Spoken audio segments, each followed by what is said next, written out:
Obreiros da Vida Eterna. Capítulo 15. Aprendendo sempre. 2 horas antes de organizar-se o cortejo fúnebre, estávamos a postos. A residência de Dimas enchia-se de pessoas gradas, além de apreciável assembleia de entidades espirituais. Jerônimo, resoluto, penetrou a casa seguido de nós outros. Encaminhou-se para o recanto, onde o recém-desencarnado permanecia abatido e sonolento sob a carícia materna.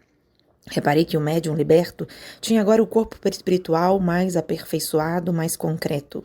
Tive a nítida impressão de que, por intermédio do cordão fluídico, de cérebro morto a cérebro vivo, o desencarnado absorvia os princípios vitais restantes do campo fisiológico. Nosso dirigente contemplou-o enternecido e pediu informes à genitora, que os forneceu satisfeita. Graças a Jesus, melhorou sensivelmente. É visível o resultado de nossa influência restauradora e creio que bastará o desligamento do último laço para que retome a consciência de si mesmo. Jerônimo examinou-o e auscultou-o como clínico experimentado. Em seguida, cortou o liame final, verificando-se que Dimas, desencarnado, fazia agora o esforço do convalescente ao despertar, entremunhado, fim do longo sono. Somente então notei que, se o organismo perispirítico recebia as últimas forças do corpo inanimado, este, por sua vez, absorvia também algo de energia do outro, que o mantinha sem notáveis alterações. O apêndice prateado era a verdadeira artéria fluídica, sustentando o fluxo e o refluxo dos princípios vitais em readaptação. Retirada a derradeira via de intercâmbio, o cadáver mostrou sinais, quase de imediato, de avançada decomposição. A análise do cadáver de Dimas causava tristeza. Inumeráveis germes microscópicos entravam como exércitos vorazes em combate aberto, libertando gases ocultos que revelavam o apodrecimento dos tecidos e líquidos em geral. Os traços fisionômicos do defunto achavam-se alterados, degenerando-se também a estrutura dos membros. Os órgãos autônomos, por seu turno, perdiam uma feição característica, já tumefactos e imóveis.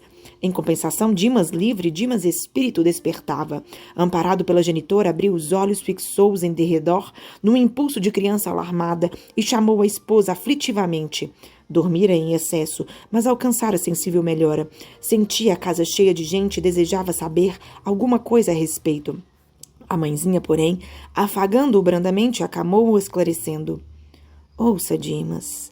A porta pela qual você se comunicava com o plano carnal, somático, cerrou-se com os seus olhos físicos. Tenha serenidade, confiança, porque a existência no corpo físico terminou. O desencarnado não dissimulou a penosa impressão de angústia e fitou-a com um amargurado espanto, identificando-a pela voz um tanto vagamente.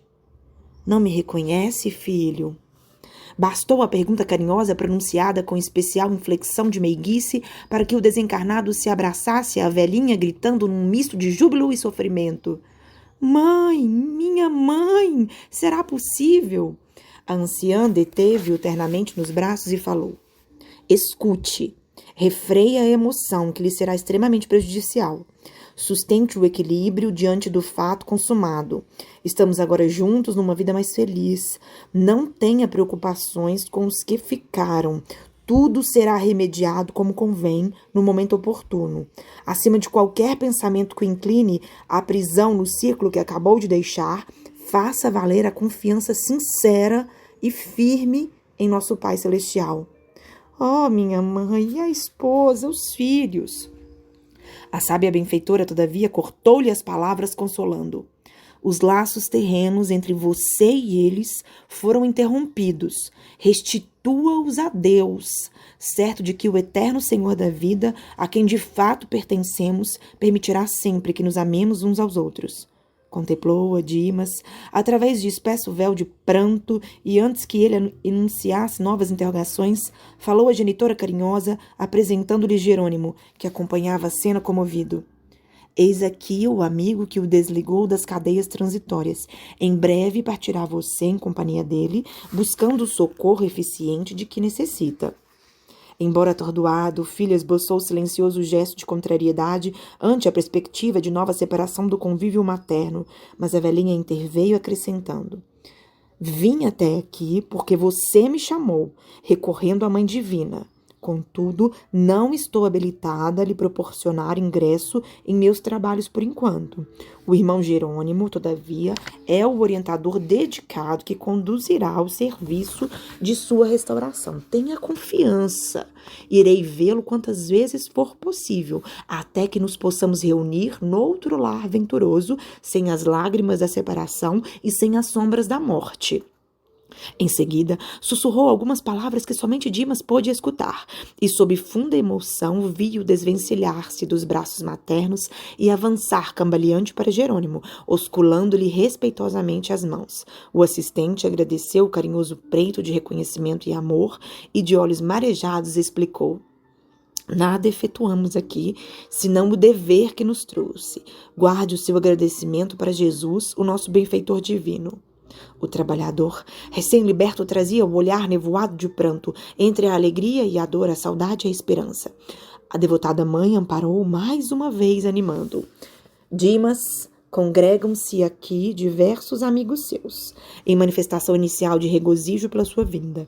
Entretanto, a sua posição é a do convalescente, cheio de cicatrizes, a exigirem cuidado. Fale pouco e ore muito. Não se aflija, nem se lastime. Por hoje não pergunte mais nada, meu filho. Seja dócil, sobretudo, para que o nosso auxílio não seja mal interpretado pela visão deficiente que você traz da esfera obscura.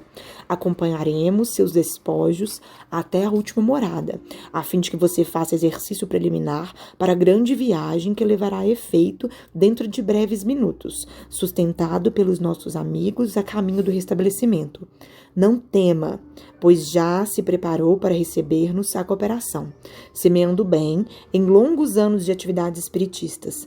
Não dê guarida ao medo, que sempre estabelece perigosas vibrações de queda em transições como a em que você se encontra. Em seguida, conduzindo-o à câmara mortuária, onde o corpo jazia imóvel prestes a partir, acrescentou a anciã sob o olhar de aprovação que Jerônimo lhe dirigia: venha ver o aparelho que o serviu fielmente durante tantos anos. Contemple-o com gratidão e respeito. Foi seu melhor amigo, companheiro de longa batalha redentora. E como a viúva e os filhos chorassem, lamentosamente advertiu: deploro os sentimentos negativos a que se recolhem os seus entes amados, despercebidos das realidades do espírito. Não se detenha, Dimas, nas lágrimas que derramam, absorvidos em devastadora incompreensão. Este pranto e essas exclamações angustiosas não traduzem a verdade dos fatos. Você sabe agora mais que nunca que a imortalidade é sublime. Nunca houve adeus para sempre, na sinfonia imorredora da vida. Abstenha-se, pois, de responder, por enquanto, às arguições que sua mulher e seus filhos dirigem ao cadáver. Quando você estiver refeito, voltará a auxiliá-los, consagrando-lhes ainda e sempre inestimável amor.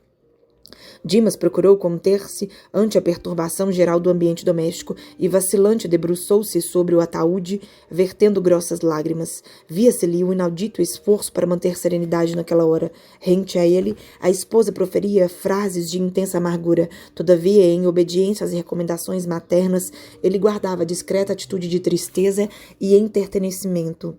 Notei que Dimas sentia dificuldade para concatenar raciocínios, porque tentou em vão articular uma prece em voz alta. Percebendo-lhe o intenso desejo, aproximou-se Jerônimo, de sensível irmão encarnado, então presente, tocou-lhe a fronte com a destra luminosa, e o companheiro, declarando sentir-se inspirado, levantou-se e pediu permissão para pronunciar breve súplica, no que foi atendido e acompanhado por todos. Sob a influência do orientador espiritual, o companheiro orou sentidamente. Verifiquei que Dimas experimentava imensa consolação, graças ao gesto amigo de Jerônimo. Logo após, ante as exclamações dolorosas dos familiares, o ataúde foi cerrado e iniciou-se o préstito silencioso. Seguíamos ao fim do cortejo, em número superior a 20 entidades desencarnadas, inclusive o irmão recém-liberto. Abraçado à genitora Dimas em passos incertos e vagarosos, ouvia-lhe discretas exortações e sábios conselhos. Entre os muitos afeiçoados do círculo carnal, reinava profundo constrangimento, mas entre nós imperava tranquilidade efetiva e espontânea. Prosseguíamos com as melhores notas de calma, quando nos acercamos do Campo Santo. Estranha surpresa empolgou-me de súbito. Nenhum dos meus companheiros, exceção de Dimas, que fazia visível esforço para sossegar a si mesmo, exteriorizou qualquer emoção diante do quadro que víamos. Mas não pude sofrear o espanto que me tomou o coração. As grades da necrópole estavam cheias de gente da esfera invisível, em gritaria ensurdecedora. Verdadeira concentração de vagabundos sem corpo físico apinhava-se à porta.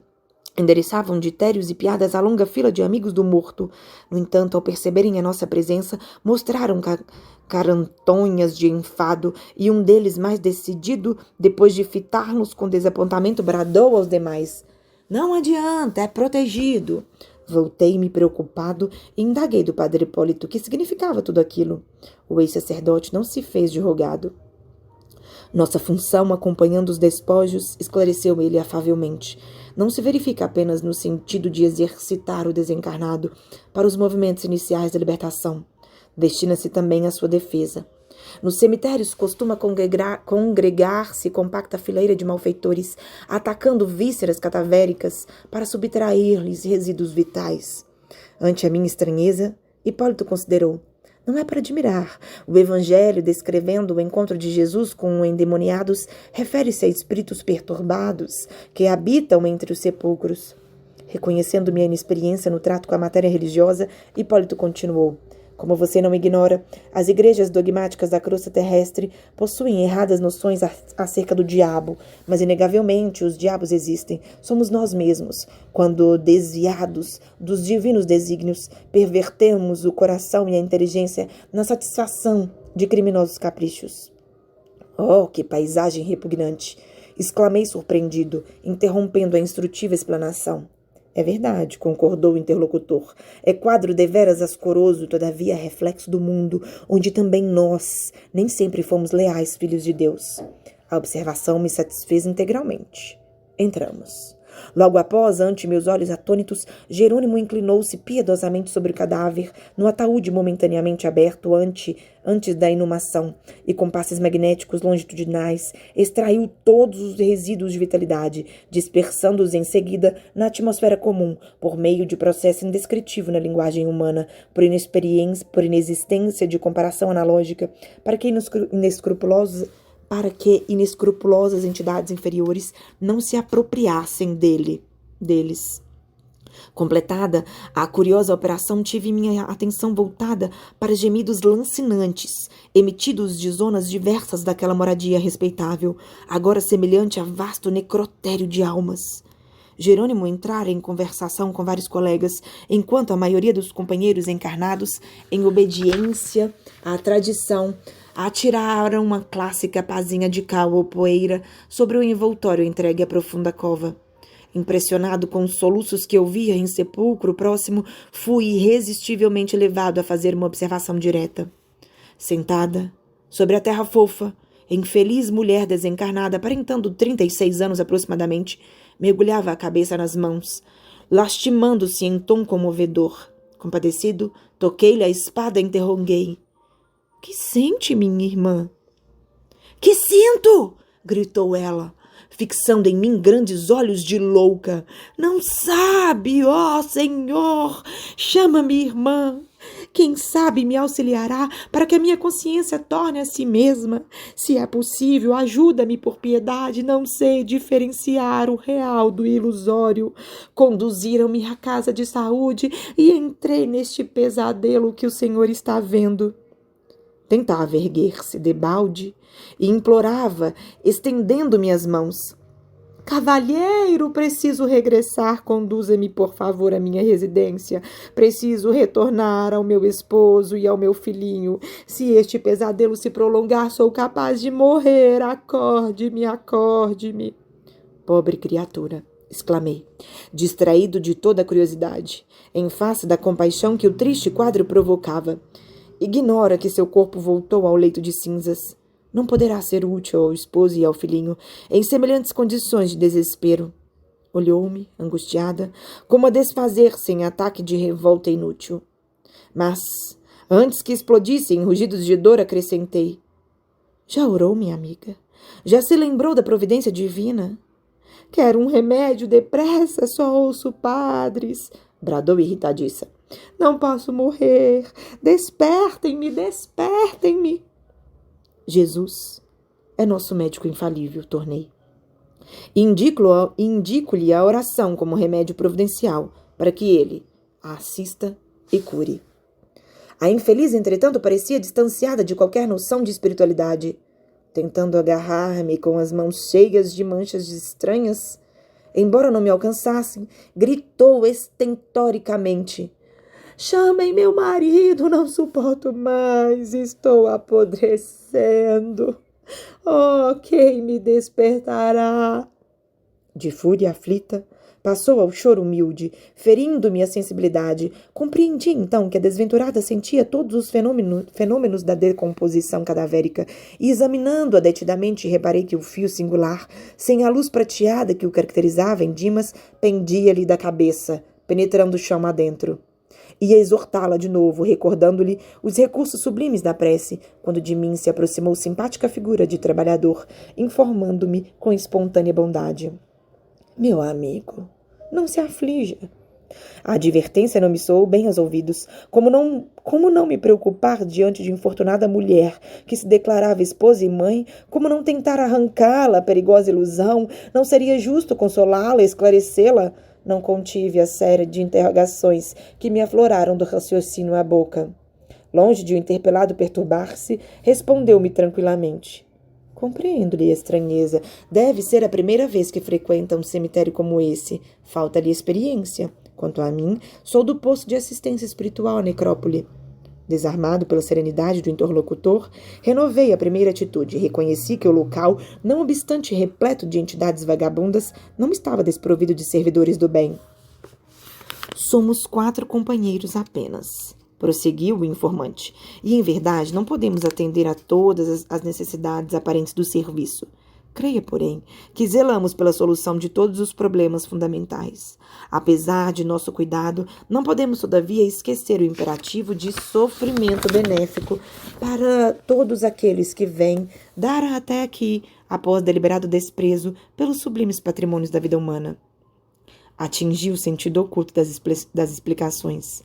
O cooperador queria dizer, naturalmente, que a presença ali de malfeitores e ociosos desencarnados se justificava em face do grande número de ociosos e malfeitores que se afastam diariamente da crosta da terra.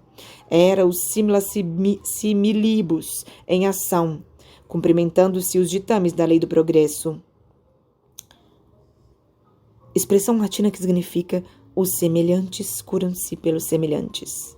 Castigando-se e flagelando-se mutuamente, alcançariam os desviados a noção do verdadeiro caminho salvador.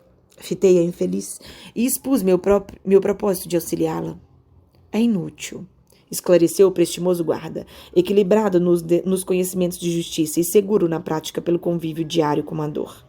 Nossa desventurada irmã permanece sob alta desordem emocional, completamente louca, viveu 30 e poucos anos na carne, absolutamente distraída dos problemas espirituais que nos dizem respeito. Gozou a saciedade na taça da vida física. Após feliz casamento, realizado sem qualquer preparo de ordem moral, contraiu gravidez, situação esta que lhe mereceu menosprezo integral. Comparava o fenômeno orgânico em que se encontrava a ocorrências comuns, e, acentuando extravagâncias para demonstrar falsa superioridade, precipitou-se em condições fatais. Chamado ao testemunho edificante da abelha operosa, na colmeia do lar, preferiu a posição de borboleta saltitante, sequiosa de novidades efêmeras. O resultado foi funesto. Findo o parto difícil, sobrevieram infecções e febre maligna, aniquilando-lhe o organismo. Soubemos que, nos últimos instantes, os vagidos do filhinho tenro despertaram-lhe os instintos de mãe, e a infortunada combateu ferozmente com a morte, mas foi tarde. Jungida aos despojos, por conveniência dela própria, tem primado aqui pela inconformação. Vários amigos visitadores, em custosa tarefa de benefício aos recém-desencarnados, têm vindo à necrópole tentando libertá-la. A pobrezinha, porém, após atravessar a existência de sólido materialismo, não sabe assumir a menor atitude favorável ao estado receptivo do auxílio superior. Exige que o cadáver se reavive e supõe-se em atroz pesadelo, quando nada mais faz senão agravar a desesperação.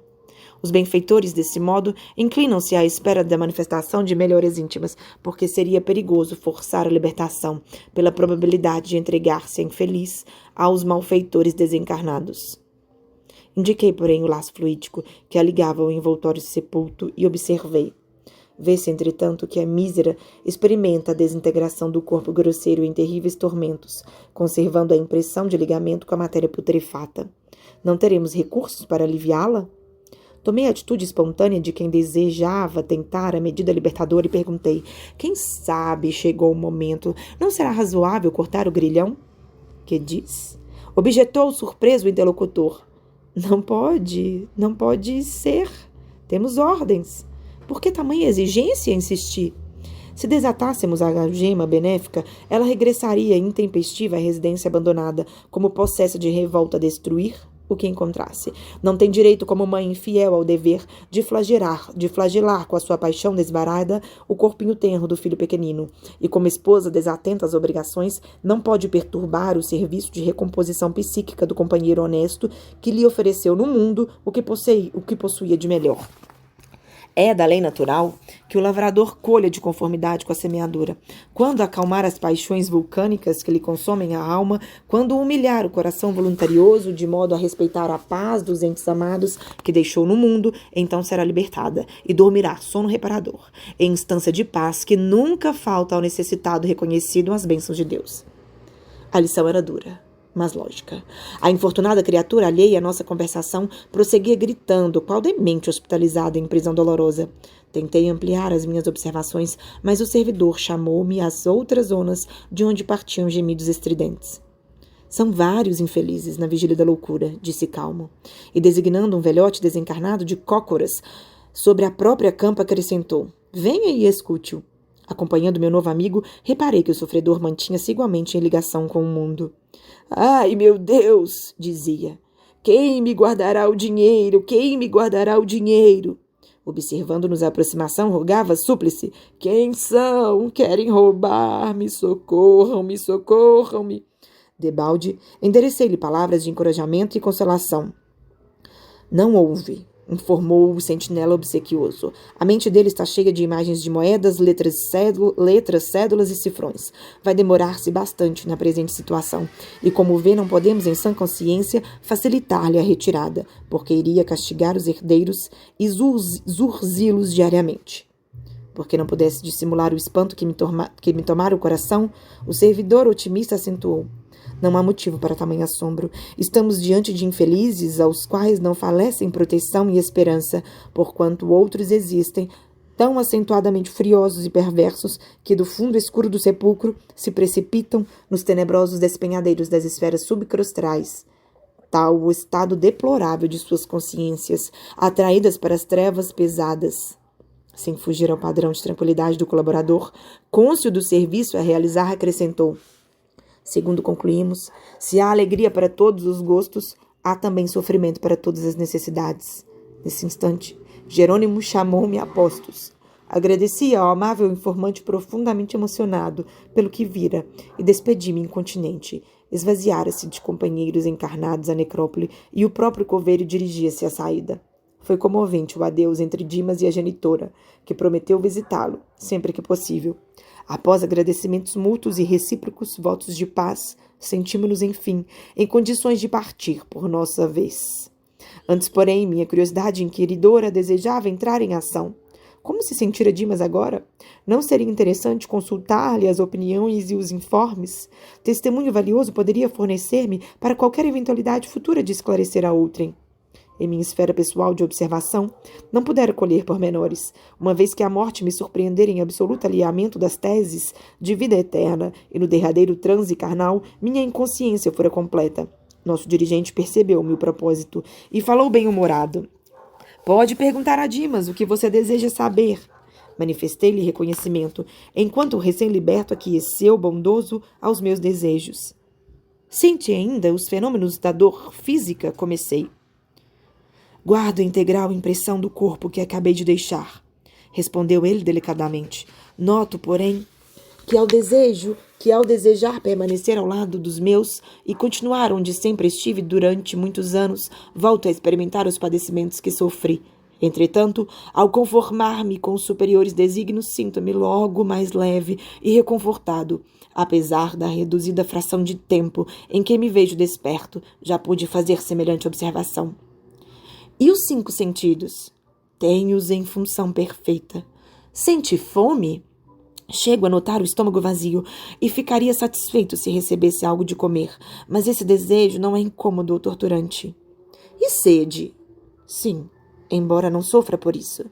Ia continuar curioso o inquérito, mas Jerônimo sorridente desarmou-me a pesquisa, asseverando: você pode intensificar o relatório das impressões quanto deseje, interessado em colaborar na criação da técnica descritiva da morte, certo, porém, de que não se verificam 2 desencarnações rigorosamente iguais. O plano impressivo depende da posição espiritual de cada um. Sorrimos todos, ante meus impulsos juvenis de saber, e amparando Dimas carinhosamente, efetuamos satisfeitos a viagem de volta.